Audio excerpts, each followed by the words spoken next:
Hello, good people. Do not adjust your screens. This is the BET version of the Dallas Cowboys. I couldn't get through it. The DLLS Cowboys podcast. We got Joe Hoyt, who's out at training camp. Fran Duffy is going to call in, but me and old Pop gonna hold this thing down, man. You know, the show starts now.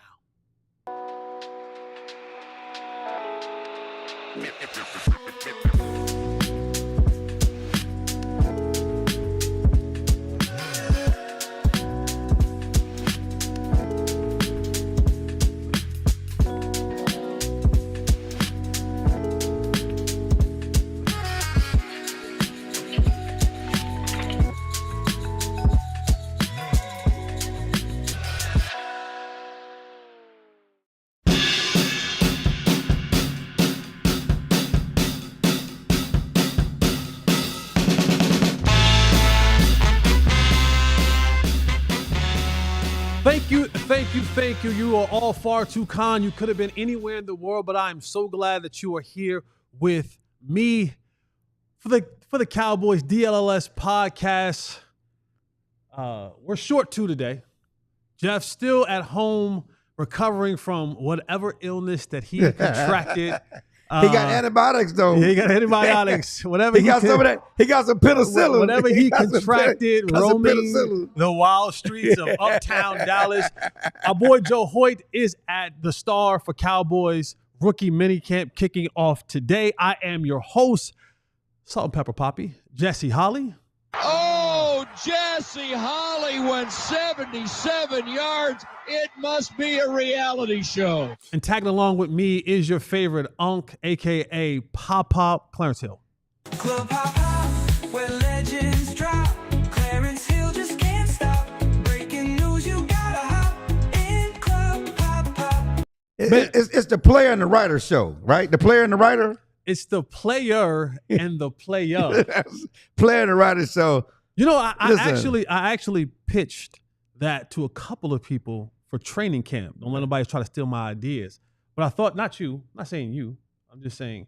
What'd you pitch? So I pitched that we'd have a segment in training camp because, like Jeff, he's the scouting part of our show, right? And Joe as well, but Jeff is like really into scouting. We have the writer, and then we have the player. And then we sit down like around a campfire and we just discuss how each one of us individually would break down the job of training camp. Right. I give you what days look like from a player's perspective. You give me how you break down storylines and what are you looking for and how you're putting together writing. And then from a scouting perspective, you kind of look how are we going to break this team down? How are we going to cut players? What are we looking for players, draft picks, all that kind of stuff. So that's a great idea. And before we get started, I just want to say one thing. David Moore officially announced his retirement today, or he's leaving the Morning News. He has a story in the Morning News. The lead beat writer for the Dallas Morning News, a worthy competitor, friend, for a long time Cowboys beat writer for Dallas Morning News, is officially stepping down. And his last official act was the NFL draft, but they have a story in the paper today. He's saying his goodbye to the Morning News and the Cowboys beat coverage. So I just want to say, nice knowing you, gonna miss you, love battling you in the room and outside the room. Worthy competitor. Enjoy retirement, David Moore. Enjoy it, brother. Have fun. Spend time with your family. All right, man, let's jump into this show. The Cowboys rookies have rookie minicamp today. Underwear Olympics. It is the Underwear Olympics. It has changed. It has evolved over time. And I don't want to be the old man yelling at the sun, screaming, "Get off my lawn!" But it has changed. Yeah. Rookie minicamp has changed. There used to be a serious evaluation process that came with rookie minicamp. There was, you came out, and I was trying to get my good friend Nate Newton to jump on with us this morning because I wanted eras of rookie minicamps to talk about how things have changed. When I was in the league, or when I first came into the league, rookie minicamp was a little bit different. Mm-hmm. You came into rookie minicamp, it was about 40 guys, and you were in full pads. Right. We had two-a-days. There was a true evaluation of what we were looking at from players and coaches. And a lot of time guys weeded themselves out. By the time you got through rookie minicamp, that 2 or 3 day weekend that we had, some cats didn't come back. some cats wasn't asked to come back because coaches looked at that and said, if you can't get through this, when the big boys come, you're really going to struggle. And what's crazy, and I'm better old. Be crazy. And even yes, you back are old. then, we called it the Underwear Olympics. We still call it the Underwear Olympics. And now it's really the Underwear Olympics because back then you released in pads.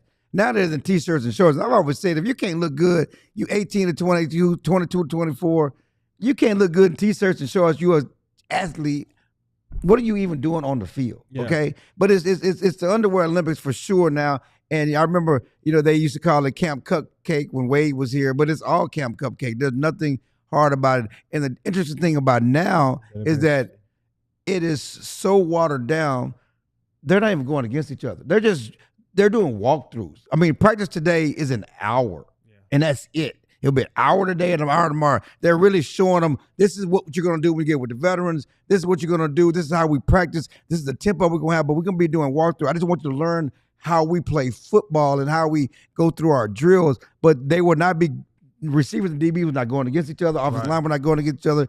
There's no offense versus defense on anything. It's just a walkthrough. That's all it's going to be. A walkthrough. So you really don't, we talk about, it's the first impression, we're going to get see what these guys look like. No, you're not. We ain't going to see what they look like. Not like it was back in the day. And I remember looking forward to minicamp and seeing the guys. I remember Dez was your rookie. Dez's rookie year. He comes to minicamp. But the thing about most of these guys and why they pared it down is because from the end of the football season, most of these guys are on the banquet circuit. Yep. They're on the training circuit. They're getting ready for the combine. They're doing things, getting ready for the draft. They're not doing football drills. And I'm going to tell you, like the coach tell you, working out is not playing football. Right. So you can do, like when you're holding out, you can run and do all this stuff. It's not football shape. Correct. Okay? It's not football shape. And, and so when these guys come in, they're not in shape to play football in the Texas heat. And I remember Dez heaving. That was one of the big stories, his first rookie camp, minicamp. He's out there heaving, on the sidewalk at Valley Ranch because he was not ready for those intense practices because he'd been on that banquet circuit.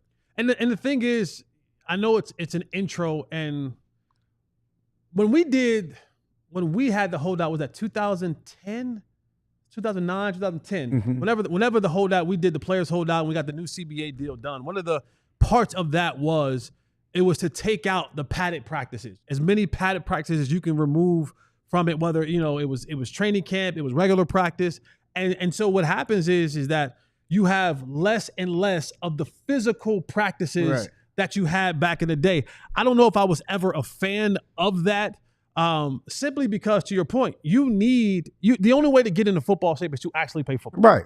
And to do that with the pads on, to do that with your helmet on, to running around, having someone pulling on your jersey, knocking you over, all that kind of stuff, and you don't have that. And so these young rookies are coming into this thing, and this is why you see the kind of the I don't want to mention his name, but it was a really good thing. John Gruden, he's back doing the quarterback camp, and he was looking at, I think it was Jackson Dart he was talking to. And he, and Gruden is an old school coach. Yeah. And he tells Jackson Dart, he goes, man, stand up, let me hear your cadence. Yeah. Right? Let me hear your cadence. He had no cadence. Because the moment you hear a guy, you hear Dak go, here we go, it's white 80. And he goes, let me hear a good, strong quarterback cadence. What he do? He goes, and Gruden just looks at him, he like, the hell is that? He goes, no, give me your cadence. Like, how do you get ready to snap the ball? He goes, yeah, that's how I do it. He goes, what's your dummy cadence? He says, he said, all you do is clap? Yeah. But the mental part of football has changed because a lot of the players, they don't do the physical parts of it anymore. You talk about, we would have known, and I said I'm going to give grace and be kind. No. We would have known what Tyler Guyton would have been last year before we even got with the big dogs and got in the training camp. If we'd have had pads of rookie minicamp, you would have saw those things. You would have saw those deficiencies and maybe put together a plan a little bit sooner to help a player like that out. Since you were at Dez's minicamp, we're talking rookie minicamps. Who's going to carry the jerseys? Who's going to carry the helmets? Who's going to make big dog, alpha dog, Tyler Booker, come in here and humble himself carry the jerseys? I mean, and carry helmets, because that's important. That's part of the process. Even though y'all let Dez get away with it. Well, I mean, $52,000 later, he actually didn't get away with it. But yeah, man, all those things, it's a part of. If I can say there's one thing that I enjoy about baseball, baseball holds those traditions. Right. They hold those, and it's not bad. It's hazing. a rite of passage. It's a rite of passage. Yes, it's right. You grab your veterans, shoulder pads, you grab your veterans cleats, whatever it is that they leave on the field for you to grab. It's not, on game days, you're a rookie, you go and you get the sandwiches or you go get the lunches and you bring them to the plane for your vets. It's not a hazing thing, but it's a rite of passage. It's a way of humbling, saying, welcome to the National Football League. Now, when that whole Dez thing happened, and Dez came in and it was with Roy Williams, the receiver. He had just got brought in from Detroit. And, Dez was like, I ain't doing that. I ain't holding no pads. And but he did it with Creighton too. And all the rookies. Yeah. All the veterans. And that it was Miles. It was Sam Hurd. Right. It was Patrick. And it created unnecessary drama in our room. It did. It created unnecessary drama in our room. And even some of the coaches, and that's an old regime and things were different then, and I hope not the same now, but they did make some concessions for a guy like Dez. Right. And everybody knows it because the offensive lineman got involved. I remember we've talked about how Leonard Davis, like, he ain't carrying no pads. Yeah. The offensive line, like, no, we talked about the offensive line and how they hold their tradition. Yeah, and it's a part of the game. It's the part of the game. And because guess what? When you get a chance to be your second-year guy, your third-year guy, it's the guy comes and they hold your pads. And listen, I'm in a fraternity. I see Billy Stiggers there, Ace Lamachai, 05, I'm 84. And to me, it's not about the hazing. It's a bonding experience. There's a chance to really get to know, I'm carrying your pad, you bring them to, we're going to talk. Right. We're going to talk. I'm going to teach you the game. I'm going to give you some veteran. You can be a great talent, but you don't know the NFL. Right. You don't know the nuances of the game. Forget the game, the locker room, which equipment manager or whoever, which coach. There are a lot of things that you can learn, you can glean from messing with veterans. Even if you have to carry the helmet, to carry the shoulder pad, it's an opportunity. It's a bonding experience. That's what you miss. And the thing about Dez is when they started making concessions for that and other things, I think it shaped his career and how he wanted you to make concessions for everything he did. When he went AWOL, when he did this, and now he's mad at you know how many concessions Jason Garrett made for Dez Bryant? He's still mad at Jason Garrett because he didn't treat him right. Oh, I know. I was there for a lot of them.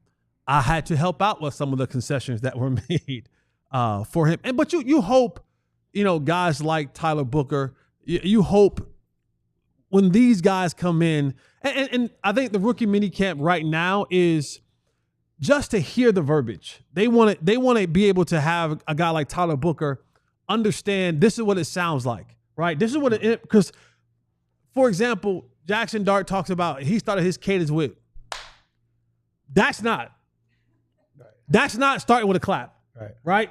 So you're going to have to be able to hear when what does a play sound like, right? Getting in the huddle, breaking the huddle. Yes. Real quick, I don't want to interrupt you. We're not doing that. I'm not interrupting you. I'm not interrupting you, Jesse. It better be good. I respect you. Tyler Booker signed his contract. Already? Tyler Booker signed. The Cowboys are not waiting.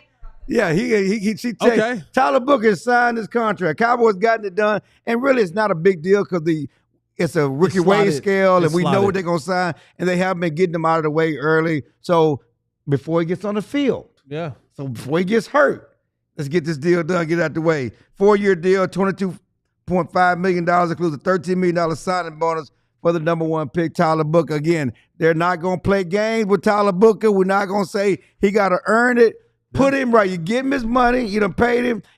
Put him at the starting lineup at right guard and carry them damn helmets. but it's not just for him. It's for like all the other guys. They hearing where to line up at, right? Because when the veterans get there, I can tell you this for sure. The one thing veterans hate, don't slow my process up. Right. Don't slow my process up. And not that they don't want to help you, but let's get this thing going.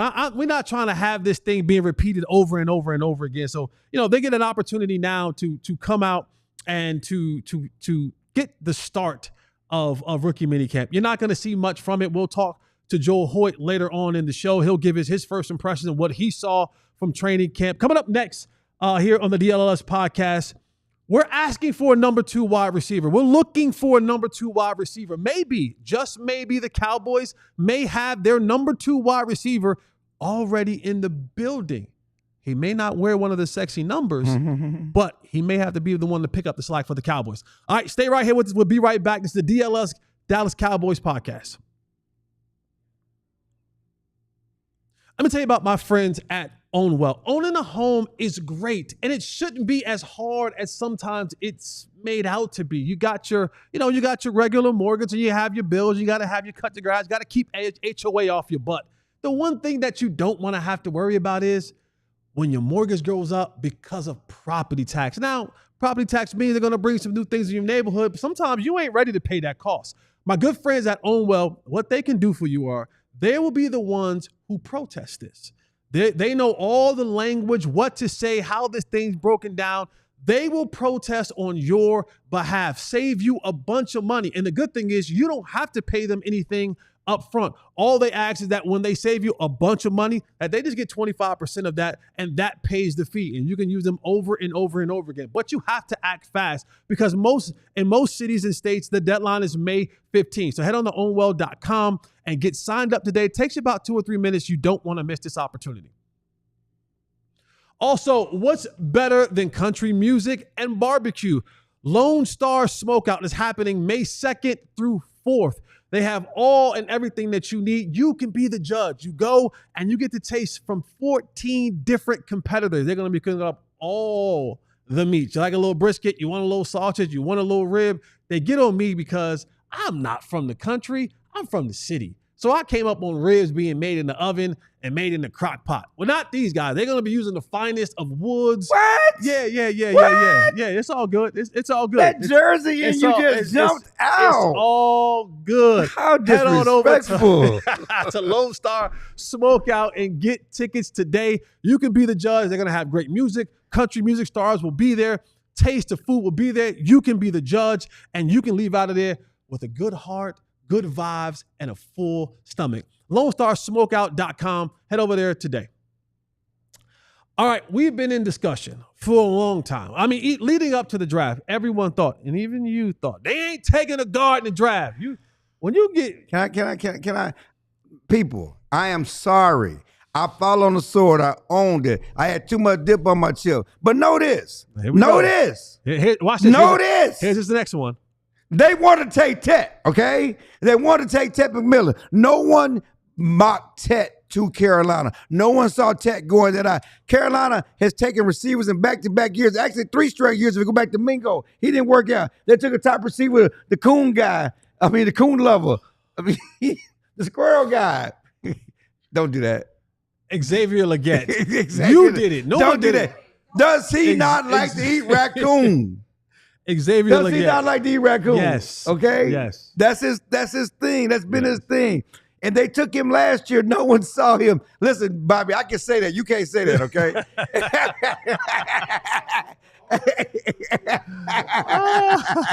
You can't say that. But they took him last year. And the idea that they're going to take another receiver this high. So they taking 3 years receivers in the first 2 rounds. And so no one saw that coming. He's off the board, and the Cowboys tried their darndest to trade back. And Jerry said, the only reason Jerry and Jesse, the only reason they didn't trade back is because they couldn't get the deal they wanted. So after not being able to get the Tet and not being able to trade back, yes, they took a damn guard. I was wrong, okay? But that was not the damn plan going in. I'm sorry. Football's fluid and plans change. It does. Things happen. So I had too much dip on my chip. I was too strong with it. Yeah. But that was not the plan. That was not the inclination. That was the third option. I got you. But we have been talking about the Cowboys getting a number 2. We had I love the I forgot who said it the other day in the chat. They said CD in the cassettes.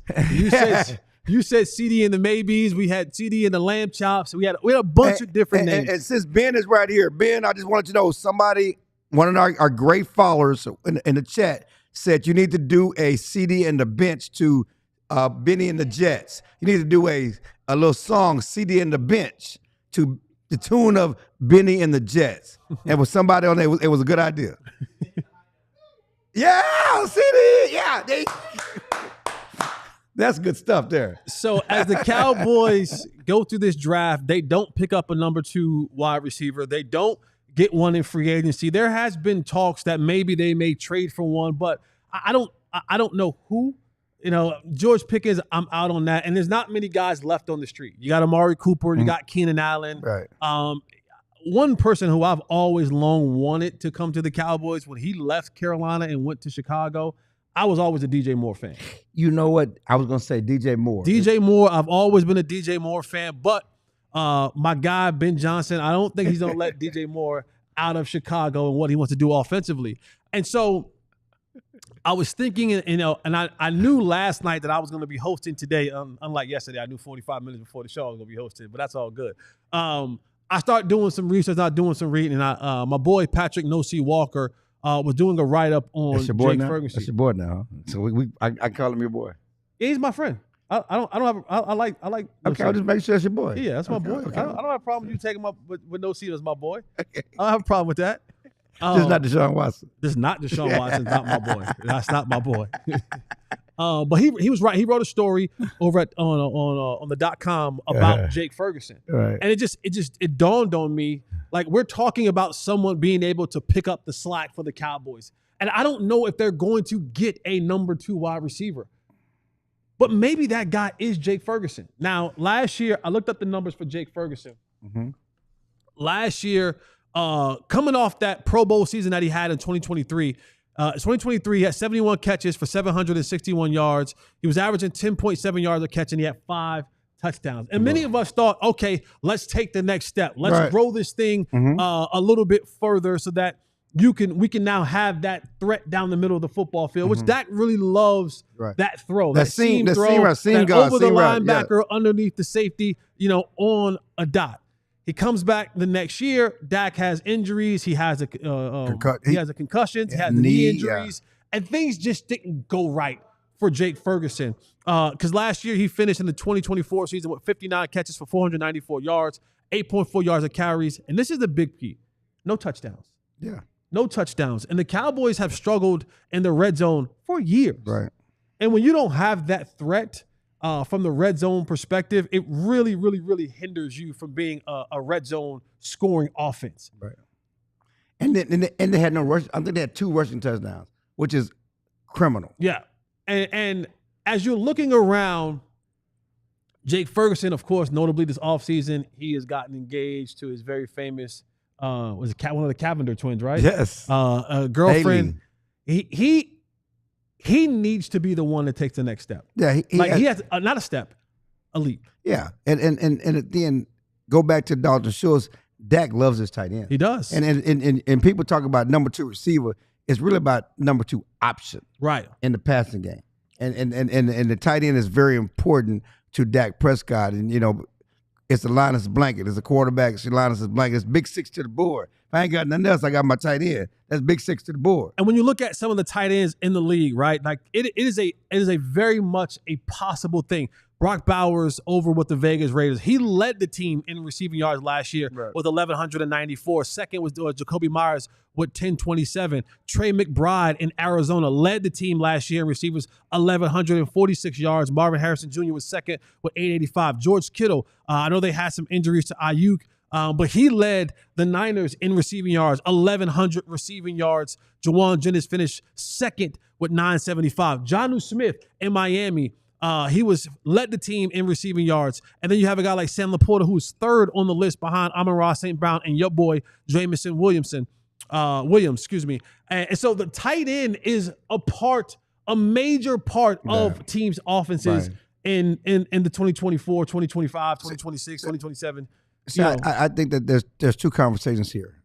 And when we talk about option, he's going to be the number 2 or number 3 option. He's important. The kid Trey McBride had all them catches. I think he had 1 touchdown. It's kind of he had Witten-like numbers. Mm-hmm. You know what I'm saying? Don't have all them catches and don't bust no butt. Right. You got to score some touchdowns. I don't want all them catches and you have score no touchdowns.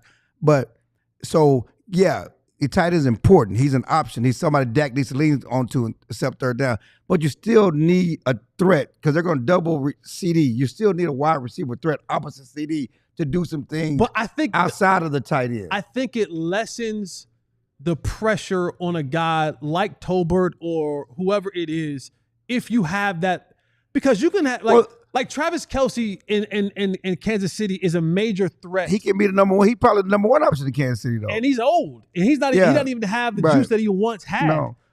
But let me say this: would I like to have another receiver, another dynamic receiver? Sure, yes, absolutely. But if they aren't moving in that manner, if the Cowboys don't move in that manner this year, if they go get another guy, I am under the impression from the people that I've talked to in the building, they are going to be really, really heavily pushing and relying on Jonathan Mingo. They want to see Jonathan Mingo with Dak Prescott with the training camp. Like I'm just telling you what I'm hearing. No, I agree, because they're looking at him as being that bigger receiver who has that skill set, who had that big playmaking ability, and they're going to.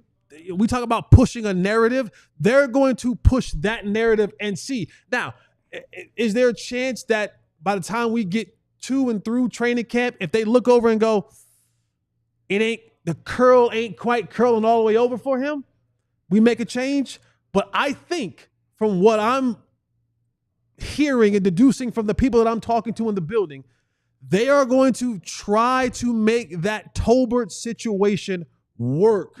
Tolbert and Mingo. I'm sorry, Mingo situation work in Dallas. You're hearing, that's what they're saying. You know, that's what they're saying. They want to make it work. They also say we want a number 2 receiver. I mean, Jerry Jones said, yes, we like Mingo. We like Tolbert. We also need help at receiver. Yeah. Dak Prescott said, I like Mingo. I like Tolbert.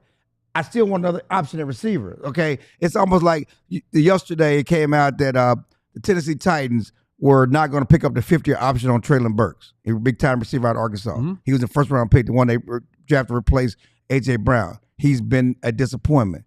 They said, but we believe in Mingo. We're hoping, we believe in Burks. We're hoping that he can finally develop. And we're hoping that he can, develop. And that's what the Cowboys are doing. We believe in Mingo. We believe in Tolbert. We hope they can develop from within. That's their plan. Yeah. To hope they can develop from within and take a step. But we ain't seen it yet. As I pointed out earlier, Carolina drafted him in the second round 2 years ago and gave up on him in his second year. Mm-hmm. And now they've drafted 3 receivers high in the last 3 years because they're still trying to scratch that itch. And he was the first one they tried to scratch that itch with.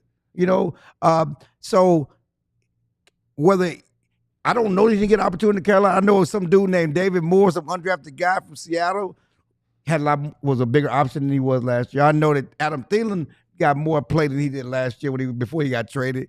And they still went and got another receiver. So based on what he's done in the NFL, I don't know what the Cowboys are baking. It's a lot of hopium. We've been saying a lot of hopium based on college tape, which we've had 2 years in the NFL that has not showed you that he can live up to the college tape. But the people in the Cowboys building are looking at it and saying, well, Carolina had a bad setup. They're saying that they changed coaches, they changed offensive coordinators twice. Their quarterback wasn't playing well. They had to deal with Bryce, and they had to deal with the Rocket.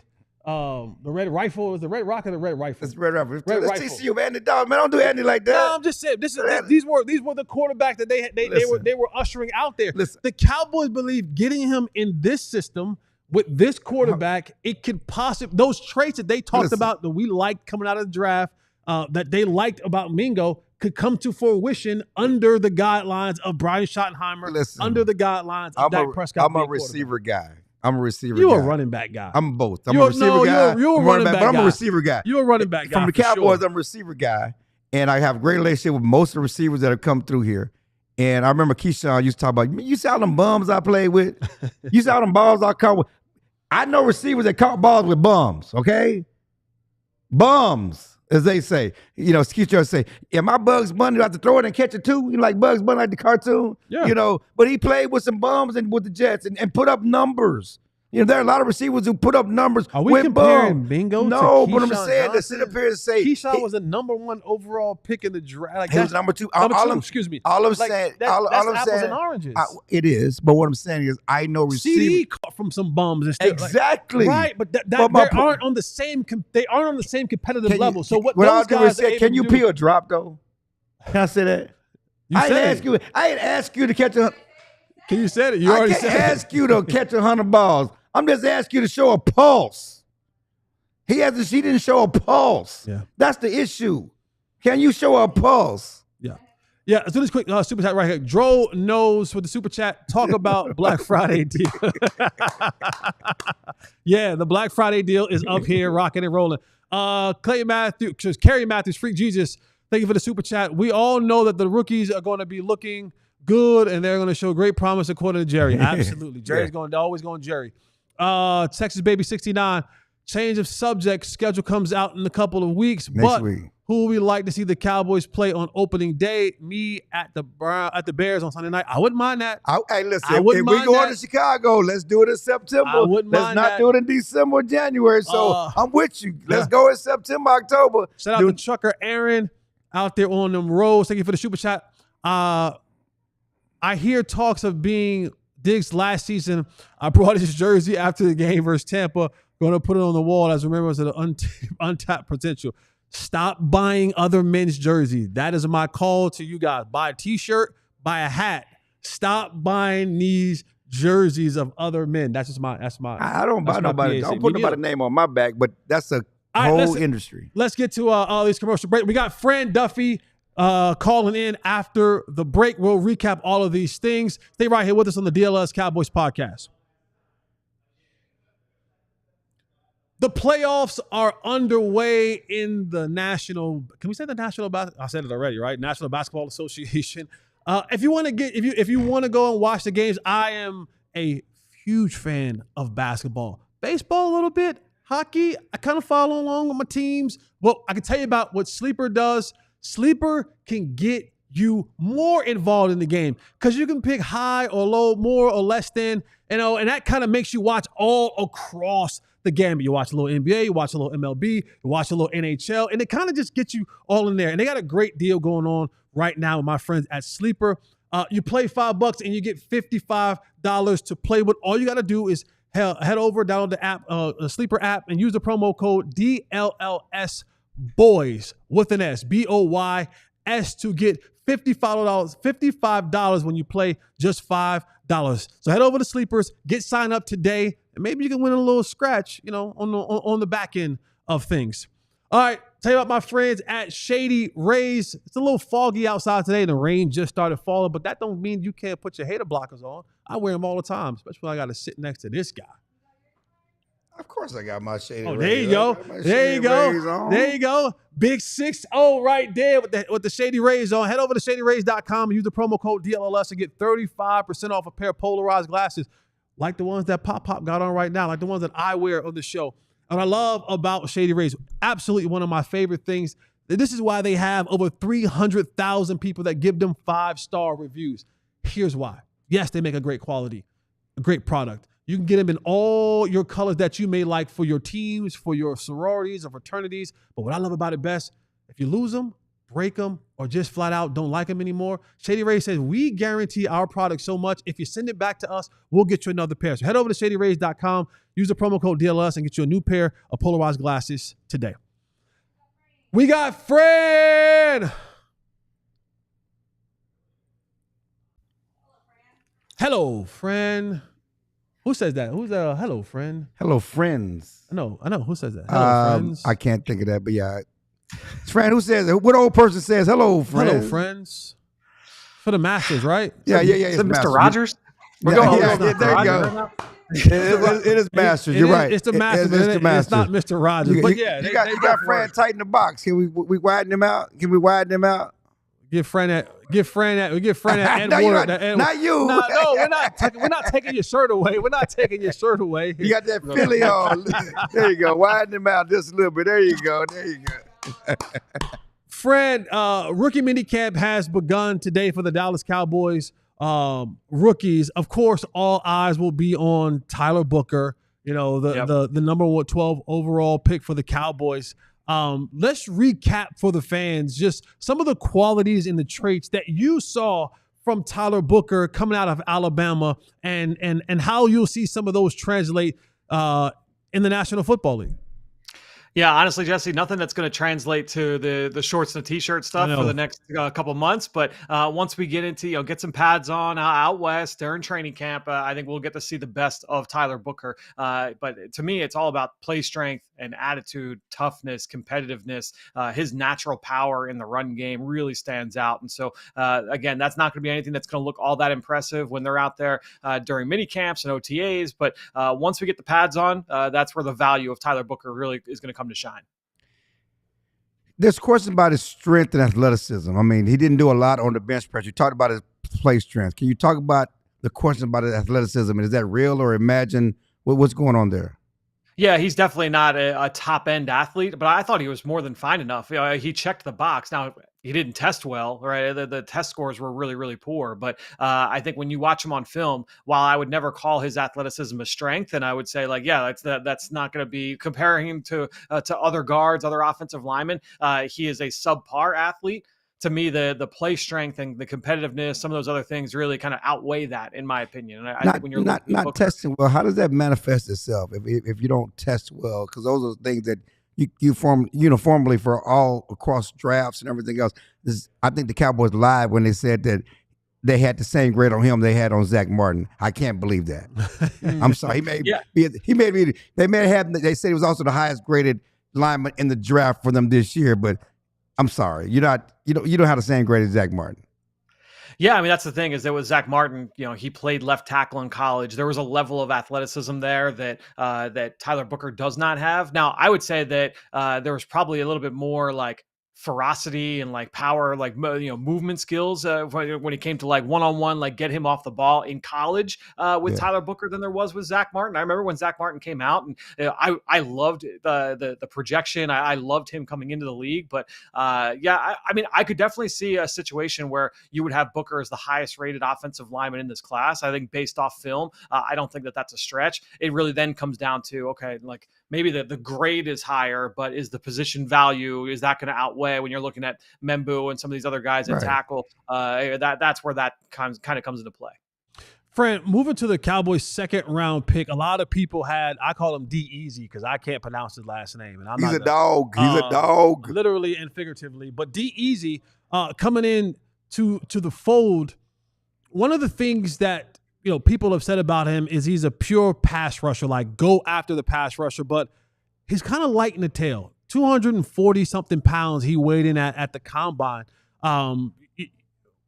Give me a comp. Give me an NFL comp to what he is or what his skill set is, and how will that be, on showcase for the Cowboys this season?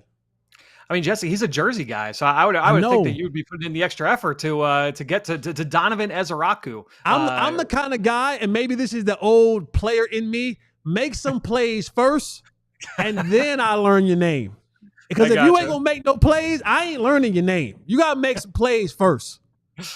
Yeah, to me, where I struggle with Ezeraku, I think a lot of people will want to point to players where it's like, oh, like he's undersized, but man, he's so good at just winning off the ball. He's not that explosive athlete. So to me, you're starting to look at who are the like more compact, crafty technicians at the position, right? When you start looking at like the length and the height, just the overall body type, one player, like if you're just kind of like saying, all right, like best case scenario, Jonathan Grenard got paid a pretty good lump of money, lump of cash last offseason in 2024, leaving Houston and going up to the Minnesota Vikings. I would say that that's like your best case scenario. Now, I think Grenard played with a little bit more power than what I saw with Ezeraku. And so that, again, you're talking to somebody that had him a little bit lower than the consensus. I was more comfortable with where the Cowboys ended up with him than where he was being discussed in a lot of mock drafts. But I think when you're looking at, I'm just pulling up some other names here in terms of other guys that kind of fit that body type. I mean, Matthew Judon is probably not a bad comparison. This was a guy that was a nice pass rusher in the league for a while, certainly most of his time in Baltimore and New England. Dorrance Armstrong was someone that I wrote down while watching him as well. Obviously, you guys are well familiar with Dorrance Armstrong's name. Andrew Van Ginkel, another guy that he's been more of like a sub, like role player. But again, when I'm looking at Ezraku and the current rotation, the depth that the Cowboys have along the defensive line, I think he will end up playing in a rotation. So those are some names that kind of came to mind for me. I didn't have one that I felt like super strong about throughout the process, but those are guys that kind of fit that same archetype. Fran, hold on, okay. quick one. Fran, you hear the term in basketball, like positionless basketball, right? Like interchangeable. Guys can play just about anywhere. Yep. You look at a guy like Donovan. Yes, he's technically labeled as a pass rusher, more of a size of a linebacker, but you're starting to see that. I think more and more in the league, you're starting to see, and I'm not saying that Micah Parsons was the one that kind of spearheaded this, but you're starting to see more guys that are lighter. You're not seeing a lot of times the big 270, 280s, 290 kind of defensive ends anymore. You're seeing more of the slim, sleek type, and even some guys who are former safeties coming down playing in the blocks at linebacker. Right. Are we moving to like this, and I use the air quotes like basketball, to this kind of positionless type, defense when you have a bunch of different guys playing all over the field just trying to create havoc? Yeah, I think that it really just depends on the coordinator, right? Because some teams are going to be able to utilize that talent to the fullest extent, and others are going to be a little bit more rigid with how they use their guys. And you guys are, you saw like how DQ used those players, up front and over the course of his time there as a defensive coordinator in Dallas. He was a lot more flexible than what we've seen from a lot of defensive coordinators around the league. And then you get Mike Zimmer last year. You have Matt Eberflus now. The way that all three of those coaches who are, veteran defensive coordinators in the NFL and have all had different levels of success, they're going to be a little bit different and varied with how they utilize, a Marquise Bell, right? Or, when you look at some of the players that you mentioned, right? And so all, Israel Mukwamu, is he a corner? Is he a safety? Is he a big nickel? Like all of these coaches might look at that player and say, okay, there's varying degrees of what roles that player can be utilized within our scheme. And so I think ultimately it comes down to the coach. It comes down to the staff. It also comes down to if you're going to have one player that could be moved around, well, that means you need other guys in the scheme to also be flexible and be able to move around as well, right? And so to long roundabout way to answer your question, I think it is very coach and system dependent. Well, it looks like we're going to have you for the entire 15 minutes here because I got a couple of questions for you, Fran. We got 3 minutes left, really. Let's go. But Cowboys doubled down at running back and defensive tackle on the final day. Can you just talk about those guys? Can these tackles really help in the run? And also, any of these, and this may be the short, any of these rookie free agents they signed, especially the receivers, can you see them, any of them sticking? Can they make an impact, make the team?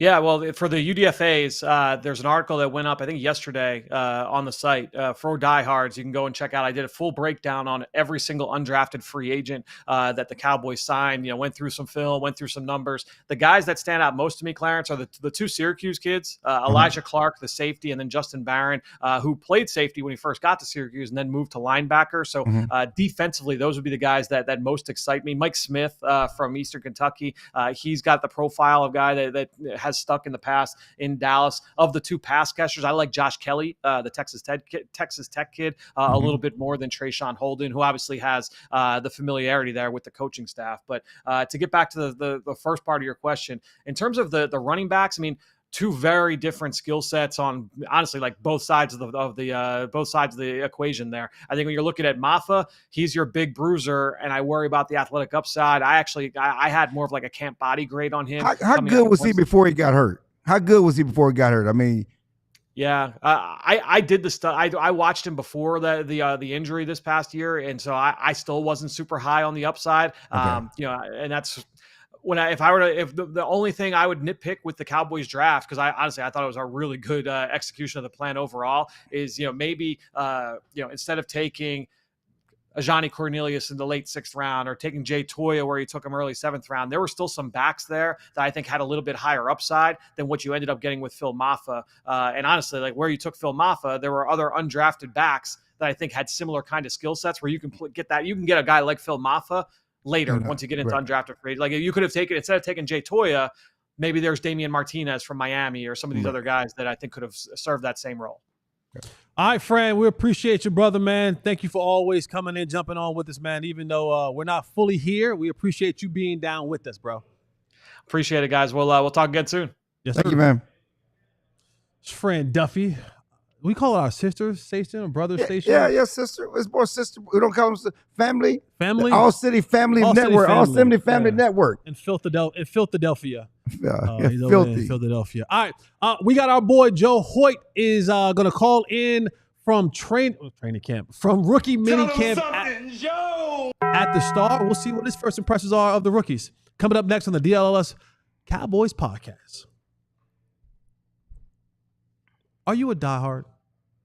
Yes? Shake your head, yes. If you're not a diehard, what the hell are you waiting on? You log in, you're with us every single day. Just go ahead and take the next step. Let's make our relationship for real.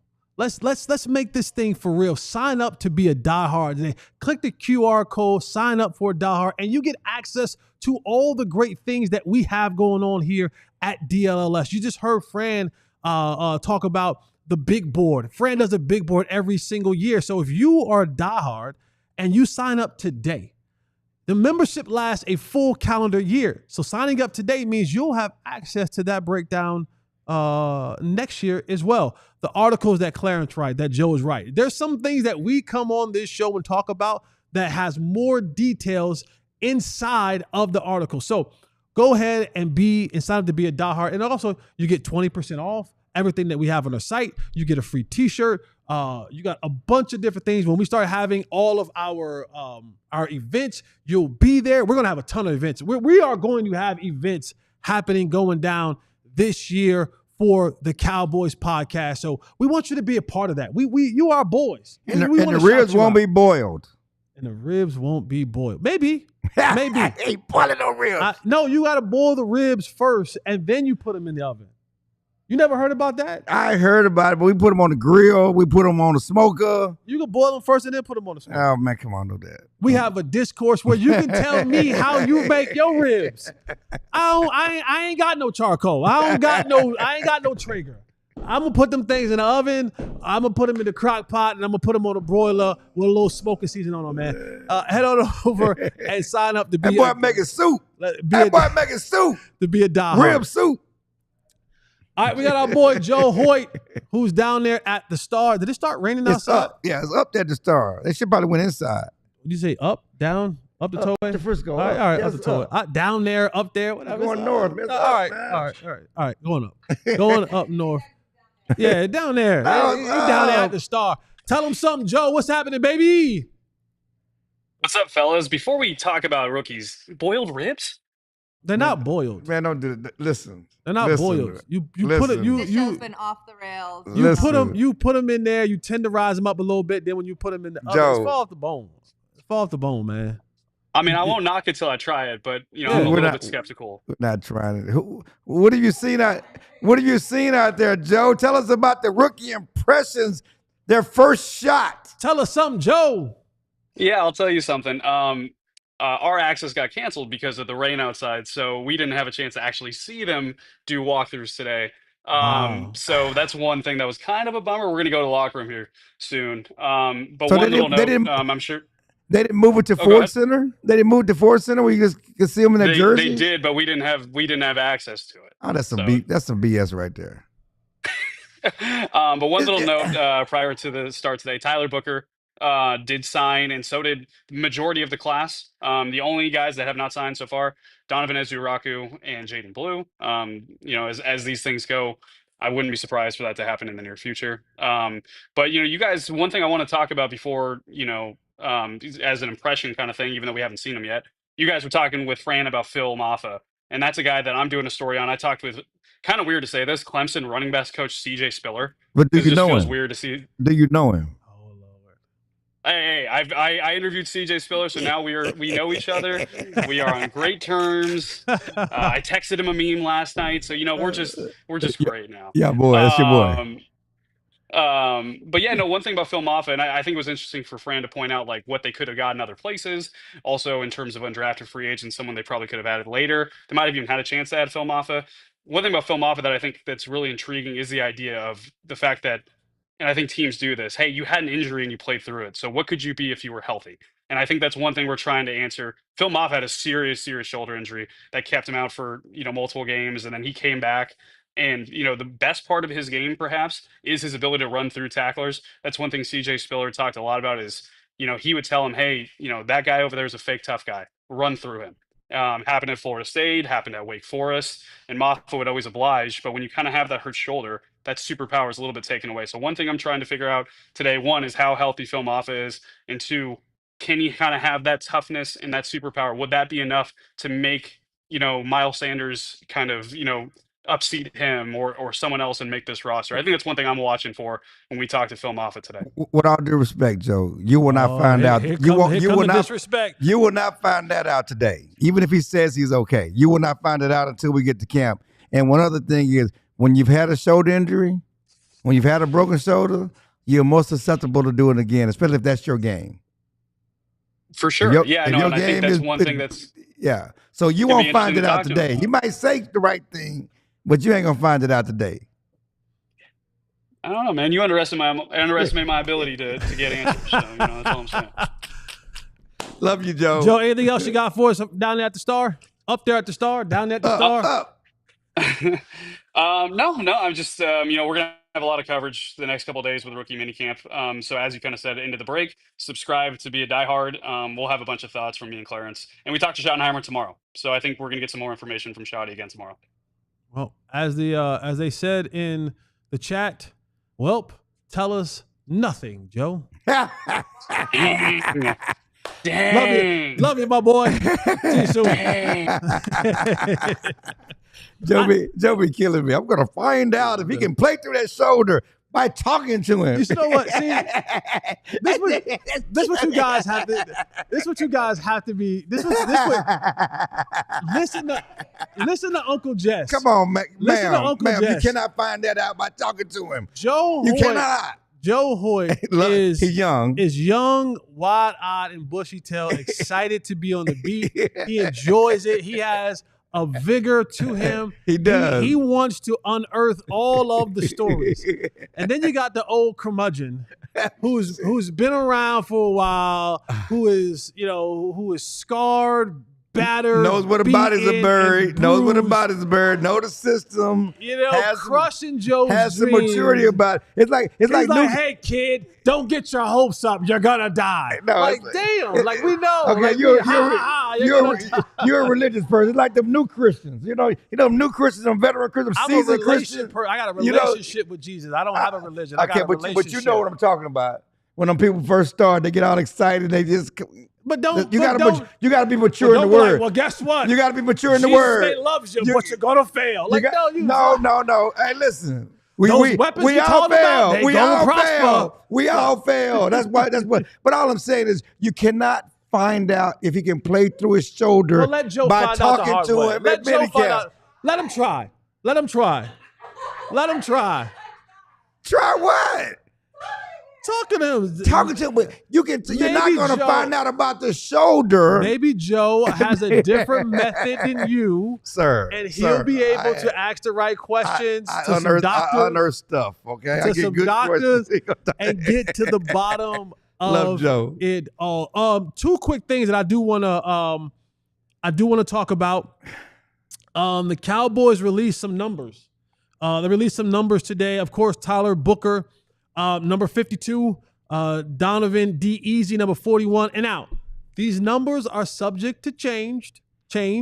You don't have to have a number locked in until week 1 of the season. Then it becomes that. But pretty much Tyler Booker is probably going to stay with 52. Donovan's going to change. Yeah, Donovan's definitely going to change. Maybe if the other Donovan, because he wore 6, the other Donovan wears 6. No, but the defense end, one of those defensive ends getting cut. He gonna get a real edge number. Yeah. That's his number, right? You're right. But Donovan's wearing 41. Rebels wearing 27. And remember, you can also have duplicate numbers. We're in training camp. We're in OTAs. You can have duplicate numbers right Now, Jadon Blue, 34. Shamar James, 50. Cornelius, 69. Jay Toya, 93. Phil Moffa, 37. That is a stank number. Yeah, and 37 and 34 for Jayden Blue. That's not a small back number. He wore 23. Yeah, come on. And Tommy Askibit, I can't pronounce the name. 72. And some of the undrafted free agent guys. Trayshawn Holden, number 7. Josh Kelly, 14. Bruce Harmon, 36. Mike Smith, 39. Fairweather, 45. Neville, 46. Childress, 48. And Barron, 55. So those are some of the numbers that are out right now. And I guess we can end on this. Any more Super Chats? Or we done? Do we have any more Super Chats? No more. Okay, good. Okay. No more? They don't give us money, please. Give us some Super Chats. Get them likes up too, man. Like and subscribe. Tell a friend and tell a friend. I think this is very important. I think it's a great space. I think we have a platform to talk about it. We're kicking off Mental Health Month. Yes. It is something that is very near and dear to all of us on our show. Sure. But for Clarence, for myself personally, of course we know with Jeff. But right now, Dak Prescott, he is at Alito High School.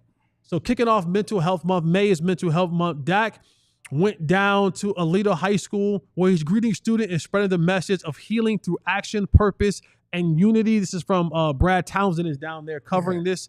As you know, Dak, he lost his mom to cancer, but he lost his brother to suicide. Right. And so down in Alito, they dealt with the same situation where one of the high school students killed himself just 6 days before Dak's brother committed suicide due to some mental health issues. And so I do want to take a moment and just say, for those that may be out there battling for mental health,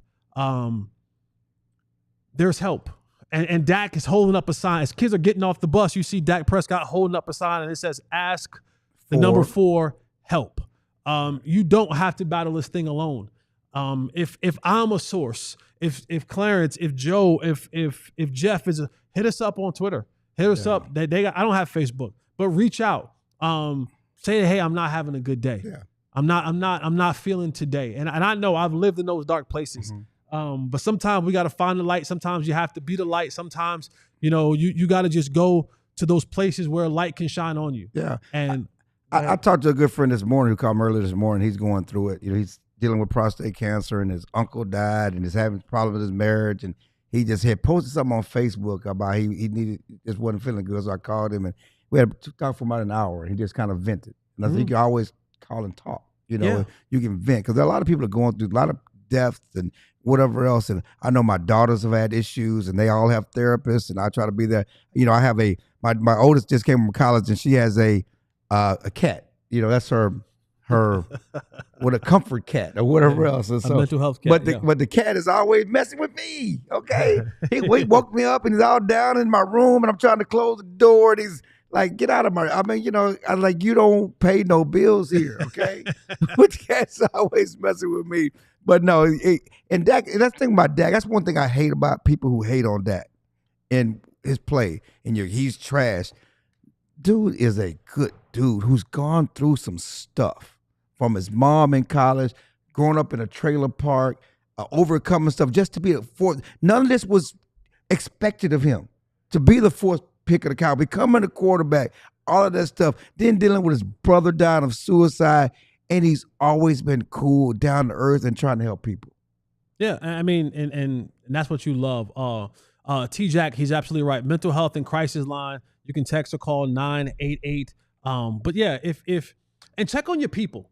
Like check on your people. Yeah. Like we're a family. Like we're a family here, man. And so don't go too long without checking on, especially your strong friend. The friend that you always think, oh, she don't need nothing. Yes. He don't need nothing. They good. Now check on them too. Because sometimes you just wear down. You wear down and you wear out and you look around and you think, man, nobody's here to help me. And you think the next step to that is doing something to yourself. So check on your strong friends, man. A phone call, a lunch, or whatever it is, it can definitely, be important. Thank you, man. And hug them. And hug them, man. I hug y'all. I'll make y'all get up and hug me. Listen. Jeff always makes me say, when I talk to him, we part, and I say, I love you. I say, love you. He goes, no. Say, I love you. He always makes me put the I in it. So, man, make sure you're checking on your strong friend. Again, if you need help, get help. Don't be ashamed to ask for it. We're here. Yeah, that's one thing I like about the show is that we are a family. We try to treat each other like family. You know, when my daughter had an incident, had to go down, and you guys were there for me, you know, and understood why, you know, it had to be our last fall. But that's what it's all about. I mean, we friends, we family. We work together, you know, and so reach out to each other, call somebody, you know, don't try to keep it all in. Let it out. Hey, a good cry will help you out. I've realized that. All right, man. Thank you guys so much for joining us, the BET version of DLLS Cowboys podcast. I was ready to say it. I was like, as Jeff would say, remember, you have no idea what anybody's going through. So be kind. And as I always say, eliminate the contingencies. We all silly like the mayor.